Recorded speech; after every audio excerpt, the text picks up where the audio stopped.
No niin, terveisiä täältä Helsingin Sports Academista. Meillä oli juuri keskustelutilaisuus, jossa mukana muun muassa komissaari Olli Rehn.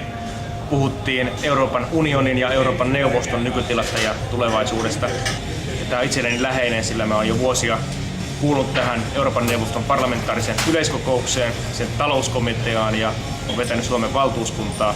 Vähän kankeita termejä nämä kaikki muuten on, mutta erittäin mielenkiintoista työtä. Laadin parhaillaan raporttia Itämeri-alueen yhteistyöstä ja siinä parantamisen varaa riittää ja tekemistä riittää. Itämeren ympärillä on, voi sanoa, aika monia erilaisia puuhastelijoita, monenlaista yhteistyön rakennetta, mutta voi sanoa, että ei yhtään oikein kunnolla toimivaa, joka saisi myös konkreettisia tuloksia aikaan. Että voisi aivan hyvin vähän laittaa yhteenkin ja muodostaa yhden toimivan yhteistyöalustan, joka myös saisi tuloksia aikaan, jotta yhteistyö Itämeren alueella paranee ja jotta todella saadaan sitä merta myös sitten parempaan kuntoon. Ja tässä pitää edetä nopeasti, mieluiten jo tämän vuoden aikana.